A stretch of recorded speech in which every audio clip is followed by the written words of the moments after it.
Bring your umbrellas.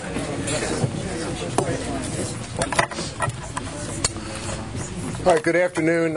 We are located here today in Baltimore County's Emergency Command Center, and I'd like to introduce people who are going to also speak today. Before that, I do want to recognize Delegate Adrian Jones is here, Councilwoman Vicki Allman, and Councilwoman Kathy Bevins. We also are going to hear from Assistant Chief Mark Hubbard, who's the Director of Emergency Management, Fire Chief John Homan, Police Chief Jim Johnson, Director of Public Works Ed Adams, and we're also joined by Rob Gould, Vice President of DG&E. Obviously, we don't know the extent of the storm at this stage. It's only predictions. Our game plan is to prepare for the worst and hope for the best. I do want to advise all citizens that they have the opportunity to get updates on Twitter at BACO, B-A-C-O emergency, as well as, of course, on our website, baltimorecountymd.gov. And, of course, in the event of any type of emergency, residents are requested to dial 911. All right, let me start with Assistant Chief Mark Hubbard, Director of Emergency Management, if you can just give us a little update. Good afternoon. Right now our plans are to activate the Baltimore County Emergency Operations Center at 12 noon on Saturday, and we'll stay open throughout the duration of the storm and the recovery phase. We are opening a shelter at the Eastern Technical High School on Mace Avenue in Essex. That'll be available at 12 noon on Saturday for people that feel that they need to leave their home and seek safety. We do encourage people, though, that feel the need to leave to seek shelter first with family and friends. It's a much more comfortable situation and wait out the storm.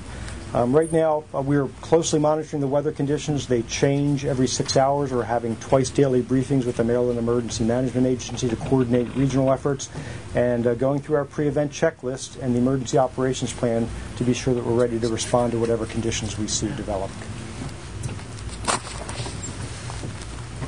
Thank you, Chief. Do you have anything to add to that? No, I don't think so. All right, I'm going to now call our Police Chief, Jim Johnson.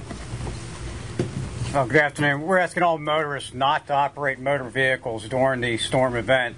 If you absolutely must operate a vehicle, do not drive through standing water. We had numerous problems the last time this occurred. Vehicles will stall and creates a whole new host of problems. But as the storm subsides, please use great caution operating vehicles on the roadways. Many lights may be out. Assure you our officers are deployed, trying to handle traffic at that time, and all efforts are being made to bring the lights back up again, but use great caution. Thank you, Chief, and that just reminds me to let everyone know those individuals who have generators, we want to make sure that they are only operated outdoors, not indoors, obviously in a well-ventilated area. Kind of the basic facts of making sure you've charged up your cell phones, make sure you have adequate batteries.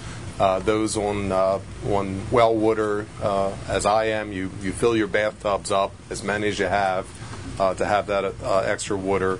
And we're also asking citizens today to help clean out storm drains.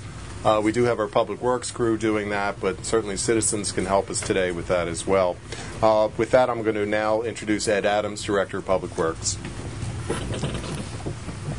Good afternoon. As Kevin just stated, we have been out looking at all our storm drains, specifically our culverts and our larger culverts, making sure there's no blockages anywhere near there. Basically, that includes all the engineers and our highway staff. Our utility staff has been taking care of almost 117 pumping stations and double-checking all our generators. We have over 80 generators out there to run our pumping stations in case we lose power. And our utility staff is also on call in case the fire department needs us to help pump out basements. If you happen to see downed trees, again, our highway crews will be called out. We will take care of the downed trees as quick as we can. All the chainsaws have been readied. All the trucks are full of fuel. We're ready to go in regards to that. But please, if we're not taking care of a tree, please understand it's usually because there's wires in it, and we have to wait for BG&E to come, kill the power. We take the tree out, and then BG&E will hopefully restore as quick as we can possibly get to it. But please be aware that sometimes the trees are there because there's wires in them, and we can't do anything until the power gets down. Thank you. Now, I also want to mention that our Marine units are also ready to and on call and ready to assist when needed. In that regard, I also want to let you know that the Department of Public Works, in preparing for the worst, will be available after the storm if needed for dumpsters and other opportunities where the county will have that ability to help individuals if the need arises after the storm. At this point, I'd like to introduce Rob Gould, Vice President of BG&E, who does have an update as to the efforts that BG&E is making in Baltimore County. Rob? Thank you, Mr. Executive. So basically what I'd first like to say is thank you for the great partnership with Baltimore County. I think we're in a good place as far as we can be at this point in preparing for what we expect will be a very serious storm. We're talking about upwards of 500,000 potentially customer outages. If you compare that to Hurricane, or at the time when it hit us, Tropical Storm Isabel, it was 790,000 customers. Hurricane Floyd back in '99 was about the same order of magnitude that we're talking about for this storm. We have over 1,000 out-of-state external linemen, tree crews, and other support staff that's either here now or we should have them in the state certainly by tomorrow if it extends into Sunday. But certainly the 850 that we had this morning, we have here as of today and tomorrow. We just secured another 150 just a few minutes ago from some southern utilities. Bottom line is this is a very serious storm. We are taking this very seriously. We've got about 3,700 employees that are ready to go. We will be restoring power as quickly and as safely as we can. We'll support in order of restoration the emergency services, so 911, pumping stations, water treatment plants, those types are the first to be restored. Then we move to the biggest block of customers, so 1,000 or 2,000 customers on big feeders, as they're called. And then we move to the individual homes. Customers can expect to be out of service for several days. Make no mistake about it. We will work very closely with the county and all other jurisdictions to make sure that we are restoring power as quickly and as safely as we can. We do not distinguish between businesses and residences or residential areas. We simply want to get out there and restore the power as quickly and as safely as possible. Thank you, Mr. County Executive. Let me just also thank BG&E. I know they are well prepared for this. They have a station set up at Martin State Airport, as well as a regional command center at their White Marsh training facility, so in addition to BWI. So I know that Baltimore County will be well prepared from BG&E's perspective.